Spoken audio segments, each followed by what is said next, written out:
நமச்சிவாய சிவாய நம. அனைத்து தமிழ் உள்ளங்களுக்கும் கனிவான வணக்கங்கள். நாம் இந்த பதிவில் பிறக்கப் போகும் ஏப்ரல் மாதத்திற்கான சுப மற்றும் அசுப பலன்கள் என்னென்ன என்பதனையும், அசுப பலன்கள் ஏற்படுமாயின் ராசிக்காரர்கள் செய்ய வேண்டிய பரிகாரங்கள் என்னென்ன, வழிபட வேண்டிய தெய்வம் யார் என்பதனை பற்றியும் விரிவாக காண்போம். உங்கள் வாழ்வில் வளமும் நலமும் செல்வ செழிப்பும் பெற்று வாழ்வில் உயரிய நிலையை அடைய எல்லாம் வல்ல இறைவனை வேண்டி விரும்பி கேட்டுக்கொள்கிறேன். நிகழும் ஸ்ரீ மங்களகரமான சோபகிருது ஆண்டு பங்குனி மாதம் 19ஆம் தேதி திங்கட்கிழமை அன்று சப்தமி திதியில் மூலம் நட்சத்திரத்தில் வரியான் நாமயோகத்தில் அமிர்தயூகம் கூடிய நன்னாளில் இந்த மகத்தான ஏப்ரல் மாதம் பிறக்கிறது. இம்மாத கிரக நிலைகளை பார்க்கும்போது மேசத்தில் குரு பகவானும், கன்னி ராசியில் கேது பகவானும், தனுசு ராசியில் சந்திர பகவானும், கும்ப ராசியில் சனி பகவானுடன் செவ்வாய் பகவானும் சஞ்சாரம் செய்கின்றனர். மீனராசியில் சூரிய பகவான், ராகு பகவான், சுக்கிர பகவான், புதன் பகவான் இணைந்துள்ளனர். இம்மாத கிரக பெயர்ச்சி என எடுத்துக்கொண்டால் ஏப்ரல் 13ஆம் தேதி சூரிய பகவான் மேசராசிக்கும், ஏப்ரல் மாதம் 23ஆம் தேதி செவ்வாய் பகவான் கும்பராசியில் இருந்து மீனராசிக்கும் இடப்பெயர்ச்சி அடைகின்றனர். அதேபோல் இந்த ஏப்ரல் மாதம் 24ஆம் தேதி சுக்கிர பகவான் மீனராசியில் இருந்து மேசராசிக்கு இடப்பெயர்ச்சி அடைகிறார். மீனராசி அன்பர்களே, இந்த மாதம் பொருளாதார வசதி திருப்தி தருவதாக இருக்கும். எதிரிகள் பணிந்து போவார்கள். ஆடை ஆபரணங்கள் சேரும் வாய்ப்பு உண்டாகும். சிலருக்கு புதிய வாகனம் வாங்கும் யோகம் உண்டு. வசதி வாய்ப்புகளுக்கு குறைவு இருக்காது. ஆனால் உடல் ஆரோக்கியத்தில் மட்டும் கவனம் தேவை. மாத பிற்பகுதியில் உங்களுக்கு ஏற்பட்டிருந்த அவப்பெயர் விலகும். குடும்பத்தில் மனைவி மற்றும் மகளின் ஆலோசனையை கேட்டு செயல்படுவது நல்லது. பிள்ளைகளால் தர்ம சங்கடமான நிலைமைகளை சமாளிக்க வேண்டிய சூழ்நிலை ஏற்படக்கூடும். தந்தை வழியில் எதிர்பார்த்த காரியங்கள் இழுபறிக்கு பிறகு முடியும். நவீன ரக மின்சார மின்னணு சாதனங்களை வாங்குவீர்கள். பழைய வாகனத்தை மாற்றி புதிய வாகனம் வாங்கும் யோகம் உண்டு. உறவினர்களால் அனுகூலம் ஏற்படும் என்றாலும் சில பிரச்சனைகளும் ஏற்படக்கூடும். மாத முற்பகுதியில் சகோதரிகளின் அன்பும் ஆதரவும் உங்களுக்கு மகிழ்ச்சி தரும். மாத பிற்பகுதியில் தாய்மாமன் வகை உறவுகளால் சில தர்ம சங்கடமான சூழ்நிலை எதிர்கொள்ள நேரிடும். சகோதர வகையில் எதிர்பார்த்த காரியம் அனுகூலமாக முடியும். அலுவலகத்தில் பணிச்சுமை அதிகரிக்கும். எதிர்பார்த்த சலுகைகள் கிடைப்பதில் தடை தாமதங்கள் ஏற்படக்கூடும். சக ஊழியர்களிடம் போதுமான ஒத்துழைப்பு கிடைக்காது. மேல் அதிகாரிகளை அனுசரித்து செல்வது எதிர்காலத்திற்கு நல்லது.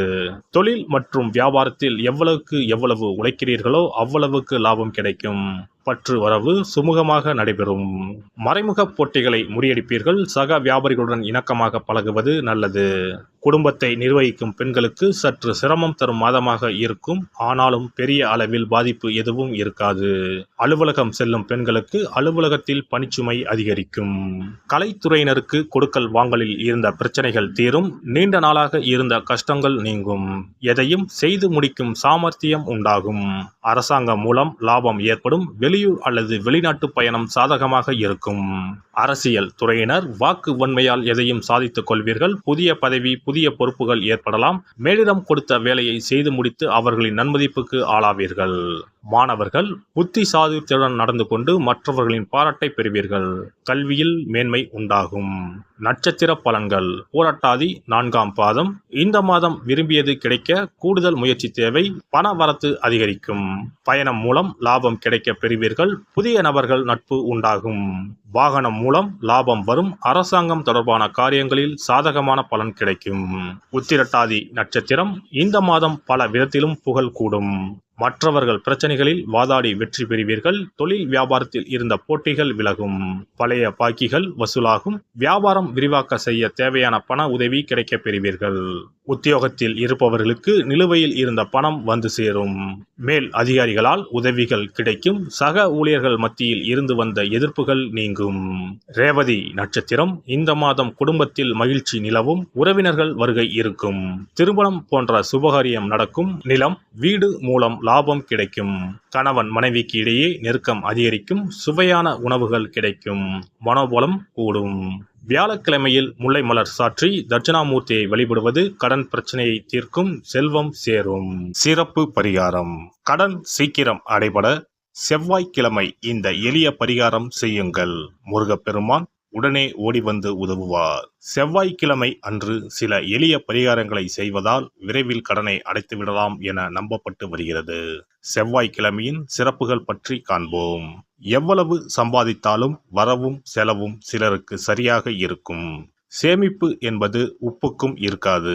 ஆனால் சிலருக்கு வரவை மீறியும் அதிக செலவுகள் ஏற்பட்டு கடன் போன்ற பிரச்சனைகள் வந்துவிடும். இதனால் நிம்மதியாக வாழ முடியாமல் திணறுவர். இந்த மாதிரியான பிரச்சனைகளுக்கு தீர்வுகளை முருகப்பெருமான் அருள்வார். அவருடைய வழிபாட்டிற்கு ஏற்ற தினம் செவ்வாய்க்கிழமை. செவ்வாய்க்கிழமை அன்றைய நாளில் கடன் பிரச்சனைகள், பணி தொடர்பான பிரச்சனைகளை நினைத்து முருகனை வழிபடலாம். செவ்வாய்க்கிழமை அன்று நல்ல செயல்களை தொடங்க ஏற்ற நாள் இல்லை என்பது பாரம்பரியமாக நம்பப்பட்டு வருகிறது. ஆனால் செவ்வாய்க்கிழமை ராகு காலத்தில் செய்யப்படும் வழிபாடு பூஜைகளுக்கு ஆற்றல் அதிகம் என்பது ஐதீகம். செவ்வாய்க்கிழமை அன்று வரும் ராகு காலத்தில் அம்மன் துர்க்கைக்கு எலுமிச்சை தீபம் ஏற்றி வழிபாடு செய்தால் திருமண தடை விலகும். எப்பேற்பட்ட பிரச்சனையாக இருந்தாலும் உடனடியாக தீரும் என்பது ஐதீகம். அதே போலவே துர்க்கை அம்மனுக்கு ராகு காலத்தில் எலுமிச்சை மாலை போட்டு வழிபாடு செய்தால் நல்ல வேலை கிடைக்கும், நம்முடைய கடன் பிரச்சனைகள் தீரும் என ஆன்மீக பெரியோர் கூறுகின்றனர். செவ்வாய்க்கிழமை அன்று செய்ய வேண்டிய பரிகாரங்கள். எவ்வளவு அடைத்தாலும் தீராத கடன் சுமை இருப்போர் செவ்வாய்க்கிழமை அன்று வீட்டில் ஒரு எளிய பரிகாரத்தை செய்தால் அவர்களுடைய மொத்த கடனும் அடைவதற்கான வழிகள் கிடைக்கும். செவ்வாய்க்கிழமையில் வருகின்ற செவ்வாய் ஹோரையில் இந்த வழிபாட்டை செய்ய வேண்டும். அந்த ஒரே நாளில் 3 வகையான பரிகாரங்களையும் செய்தால் மட்டுமே முழு பலனையும் பெறலாம். முதல் செவ்வாய் ஹோரை. செவ்வாய்க்கிழமை அன்று காலை 6 மணி முதல் 7 மணி வரையிலும் செவ்வாய் ஹோரை இருக்கிறது. அப்போது பாசிப்பயிறு அல்லது பச்சை பயிறு ஆகியவற்றில் ஏதேனும் ஒன்று வெல்லம் போட்டு பாயாசம் செய்து பூஜை அறையில் சுவாமிக்கு படைக்க வேண்டும். வீட்டு பூஜை அறையில் விளக்கேற்றி எங்களுடைய வீட்டின் கடன் சுமைகள் விரைவில் அடைபடுவதற்கான வழிவாய்ப்பை எங்களுக்கு கண்முன்னே காட்டுங்கள் என குலதெய்வம், இஷ்ட தெய்வம் எல்லோரிடமும் பிரார்த்தனை செய்ய வேண்டும். இரண்டாவது செவ்வாய் ஹோரை செவ்வாய்க்கிழமை அன்று பகல் பொழுதில் 1 மணி முதல் 2 மணி வரை இருக்கிறது. அப்போது பச்சரிசியை சுத்தம் செய்து அதனுடன் பச்சை பயிறு, வெல்லம் ஆகியவற்றை கலந்து வீட்டு பூஜை அறையில் வீட்டிற்கும் சுவாமி படத்தின் முன்பு வைக்க வேண்டும். பின்னர் நாங்கள் கோமாதாவிற்கு செய்யும் இந்த தானத்தை ஏற்று எங்களுடைய கடன் சுமை குறைந்து நிம்மதியான வாழ்க்கை கிடைக்க 30 முக்கோடி தேவர்களும் அருள் புரிய வேண்டிக் கொள்கிறோம் என மனதினுள் பிரார்த்தனை செய்ய வேண்டும். உங்களுடைய வீட்டில் யாரின் பெயரில் அதிகமான கடனை வாங்கி இருக்கிறீர்களோ அவர்களின் கையால் பாசிப்பயறு வெல்லம் கலந்த பச்சரிசியை கோமாதாவிற்கு தானமாக கொடுங்கள். பசுமாட்டிற்கு இந்த தானத்தை செய்த பிறகுதான் அன்றைய தினம் பகலில் உணவு சாப்பிட வேண்டும். ஒருவேளை நீங்கள் பணிக்கு செல்பவராக இருந்தால் காலையில் இதையெல்லாம் தயார் செய்து கையில் எடுத்துக்கொண்டு சென்று விடுங்கள். உங்கள் மனதிற்குள் எல்லாவற்றையும் பிரார்த்தனை செய்துவிட்டு பணியிடத்திற்கு அருகில் உள்ள பசுமாட்டிற்கு வழங்கலாம். மூன்றாவது செவ்வாய் ஹோரை. 3ஆம் செவ்வாய் ஹோரை செவ்வாய்க்கிழமை அன்று மாலை 6 மணிக்கு மேல் வரும். அப்போது உங்கள் வீட்டு பூஜை அறையில் ஒரு நெய் தீபத்தை ஏற்றுங்கள். நீங்கள் வழக்கமாக ஏற்றும் தீபத்தினை தவிரவும் மற்றொரு அகல் விளக்கில் நெய் தீபம் கட்டாயம் ஏற்ற வேண்டும். இது முருகனுக்காக ஏற்றும் தீபமாகும். இந்த தீபத்திற்கு முன்பாக நின்று கடன் அடைபடும் வழியை காட்டு அப்பனே முருகா, கடனே இல்லாமல் வாழும் வாழ்வை தந்தருள் இறைவா என முருகப்பெருமானிடம் மனமுருகி வேண்டிக் கொள்ளுங்கள். இந்த பரிகாரங்களை நம்பிக்கையுடன் செய்தால் மட்டுமே நிச்சயம் உங்களுடைய கடன் விரைவில் அடைபடும். எல்லாம் வல்ல இறையருளால் நீங்களும் உங்கள் அன்பு குடும்பமும் உடல் நலம், நீலாயுள், நிறை செல்வம், உயர் புகழ், மெய்ஞானம் ஓங்கி வாழ்க வளமுடன். இந்த வீடியோ பதிவு உங்களுக்கு பிடித்திருந்தால் லைக் பண்ணுங்க, கமெண்ட் பண்ணுங்க, ஷேர் பண்ணுங்க, மறக்காம சப்ஸ்கிரைப் பண்ணுங்க, பக்கத்துல இருக்கிற பெல் பட்டனை கிளிக் பண்ணுங்க. நன்றி, வணக்கம். ஓம் நமச்சிவாய. சிவாய நம.